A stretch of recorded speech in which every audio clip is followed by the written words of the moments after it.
पहलगाम आतंकी हमले के बाद से भारत और पाकिस्तान के बीच बढ़ते तनाव के बीच खबरें आ रही हैं कि पाकिस्तान के सेना प्रमुख जनरल आसिम मुनीर देश छोड़कर भाग गए हैं और सोशल मीडिया पर हैशटैग और मीम्स की बाढ़ आ गई है। रिपोर्ट्स में दावा किया गया है कि नई दिल्ली के कूटनीतिक हमले के बाद जनरल मुनीर गायब हैं। इन अपुष्ट रिपोर्ट्स में दावा किया गया है कि पाकिस्तान के सेना प्रमुख या तो अपने परिवार के साथ देश छोड़कर भाग गए हैं या फिर रावलपिंडी में एक बंकर में छुपे हैं, जबकि देश के राजनीतिक नेताओं ने भारत के खिलाफ अपनी बयानबाजी दोगुनी कर दी है। हालांकि जैसे ही चर्चा तेज हुई, पाकिस्तान के प्रधानमंत्री कार्यालय ने स्थिति स्पष्ट करते हुए जनरल मुनीर की प्रधानमंत्री शहबाज शरीफ के साथ 26 अप्रैल को एक कार्यक्रम में भाग लेते हुए तस्वीर पोस्ट कर दी। हमारे साथ पाकिस्तान से जुड़ रही हैं वरिष्ठ पत्रकार आरजू काज़मी। आरजू काज़मी, आपका बहुत शुक्रिया। और ये जो तमाम मीम्स चल रही हैं और पाकिस्तान में भी ये बहुत चर्चा है कि इस तरह जो जनरल आसिम मुनीर हैं उनके भाषण भी हमने सुने पहले, जिस पर आपने भी प्रोग्राम्स किए थे, जिसमें वो काफ़ी बंटवारे की भी बात कर रहे थे, लेकिन अब कहाँ हैं आसिम मुनीर?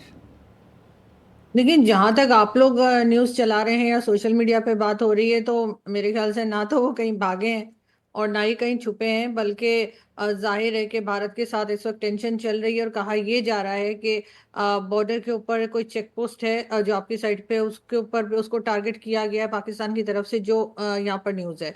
उसके बाद आज शाम को 7 बजे जो है DGISPR और साथ ही सारे सागडार साहब जो हमारे मिनिस्टर हैं, वो एक प्रेस के साथ बात करेंगे, प्रेस ब्रीफिंग देंगे और उसमें वो डिटेल्स बताएंगे कि कौन सा अटैक किया गया है भारत की तरफ से या भारत की तरफ हमारे हमारे लोग जो गए। तो ये चीज़ जो है ये शाम को 7 बजे के बाद हम आपको बता पाएंगे। लेकिन जहां तक आर्मी चीफ की बात है, तो ये बात तो खैर मुझे नहीं लगती, ना तो तो वो कहीं भागे हैं आजू और ना ये ही छुपे वहाँ हैं। से खुद भी काफ़ी मीम्स ऐसे होने लगे और ये भी होने लगा कि भाई लोगों को वहाँ छोड़कर खुद आसिम मुनीर जो हैं वो गायब हैं। तो इस तरह की जो चर्चा है या वहाँ पे जो मीडिया है उसमें क्या हो रहा है और इस तरह की मीम्स की क्या वजह रही हो?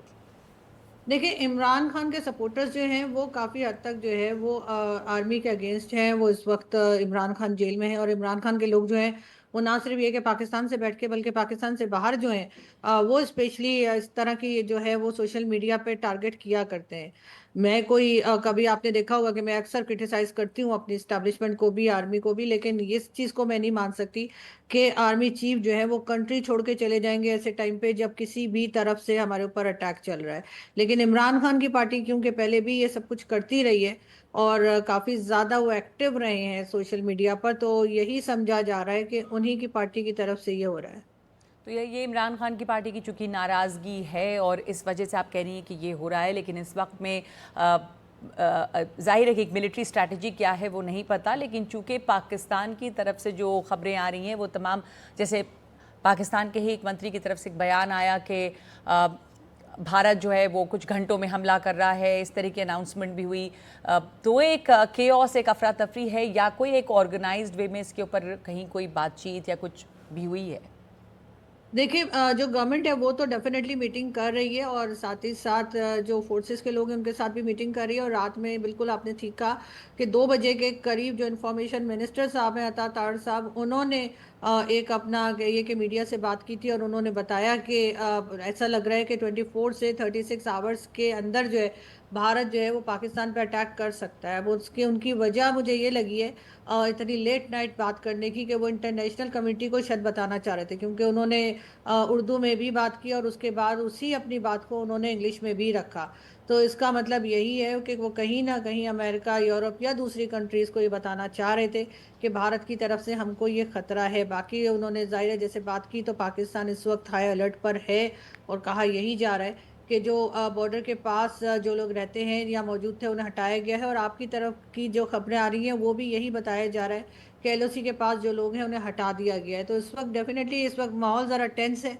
और जैसे कि अता ताड़ साहब ने कहा है, अब चाहे वो गलत कह रहे हो या सही कह रहे हो या उनको कोई गलत खबर मिली हो, लेकिन उन्होंने यही कहा है कि जो उनकी इन्फॉर्मेशन जहाँ तक उन्हें मिली है, तो वो बिल्कुल ही अपने ऊपर एक कॉन्फिडेंट थे और उनका कहना था कि जो इंटेलिजेंस ने उनको बताया है उसके ऊपर उन्हें पूरा यकीन है कि 24 से 36 आवर्स के अंदर जो है भारत अटैक कर सकता है, और दूसरी तरफ वो ये भी चाह रहे हैं कि ये अटैक ना हो और इंटरनेशनल कम्युनिटी बीच में आए। और इसके ऊपर ये भी हो रहा है कि अमेरिकन फॉरेन मिनिस्टर की भी एक तरह से खबर यहाँ चलाई जा रही है कि उन्होंने कहा है कि दोनों कंट्रीज जो हैं वो मिलकर बात करें और बहुत ज़्यादा सिचुएशन को ख़राब ना करें। इस बीच में ये भी खबर आई कि चूँकि पाकिस्तान की जो इकोनॉमिक हालत है वो इस तरह की वो काफ़ी दिनों से आपने लगातार हम सब ने रिपोर्ट्स देखी है कि वो बुरी हालत में है और लोन्स और ग्रांट्स के ऊपर हैं, और इस वक्त में टर्की से लेकर दूसरे देशों के सामने जाकर पाकिस्तान जो है वो एक लोन की अपील भी कर रहा है, मदद की अपील कर रहा है ताकि वो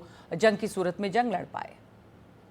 देखिए, जंग लड़ने की जो है सूरत, वो तो मुझे नहीं लगता कि पाकिस्तान की इस वक्त है। चाहे हमें लोन मिल भी जाए, और मुझे नहीं लगता कि जंग के लिए लोन मांगा जा रहा है, क्योंकि हम ऑलरेडी, आपको पता है कि केपी के साइड से भी एक चैलेंजेस हैं पाकिस्तान के सामने टीटीपी को लेकर। उसके साथ बलूचिस्तान में भी कुछ ना कुछ चलता रहता है। ऐसे में अगर भारत के साथ भी जंग हुई तो डेफिनेटली पैसा तो नहीं है, लेकिन उसके साथ साथ पाकिस्तान जो है 3-3 4-4 फ्रंट पे नहीं लड़ सकता, जी। और होना भी नहीं चाहिए। जो इस वजह से शायद रोकने की कोशिश की जा रही जी है। आरजू, एक आखिरी सवाल, आपने जो अभी बात कही वो इंटरनल डिसेंट जो है वो वहाँ पे टकराव खींचतान जो है वो उसकी वो इस वक्त क्या हाल है? क्योंकि आपने सही कहा कि कई फ्रंट पे जंग खुली हुई है, क्योंकि डोमेस्टिक प्रॉब्लम्स भी बहुत हैं, जिसमें बलूचिस्तान की बात है, काफ़ी अलगाववादी मूवमेंट्स वहाँ पर हैं, या तो वो उन सब को डील करना भी एक अपने आप में चुनौती इस वक्त है। और ये इमरान खान की भी बात आपने की, तो इंटरनल डिसेंट्स कई हैं।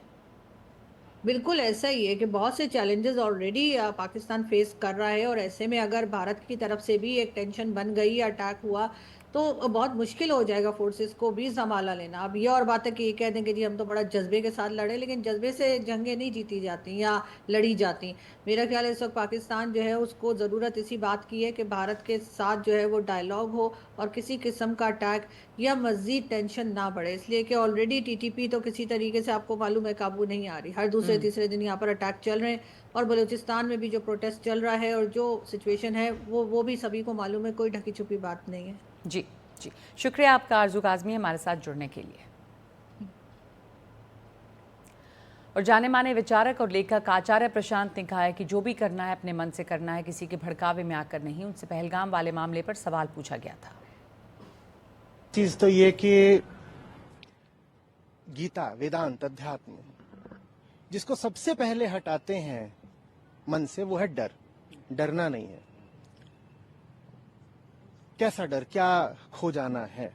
वेदांत आपसे कहता है कि आप वो हो जिसका कुछ बिगड़ नहीं सकता, शस्त्र जिसे छेद नहीं सकते और अग्नि भी जिसे जला नहीं सकती है।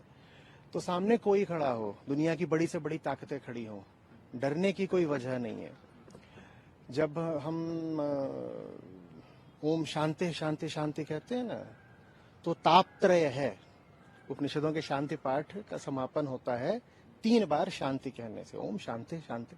वो तापत्रय है, माने 3 तरीके के ताप। ताप माने बिल्कुल गर्म हो गए हैं, प्रतिक्रिया चल गई है, एक भावनात्मक आवेग आ गया है। नहीं, श्री कृष्ण कहते हैं विगत ज्वर।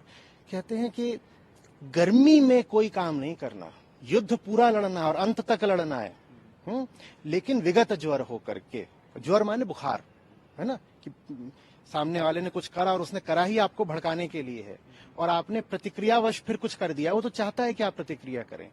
हम जो करेंगे अपने बोध से करेंगे, अपनी समझ से करेंगे, उसके कहे अनुसार प्रतिक्रिया नहीं करेंगे, उसके चाहे अनुसार हम रिएक्शन नहीं करेंगे। तो इमोशनल रिएक्टिविटी, इसको गीता कहती है कि रोको।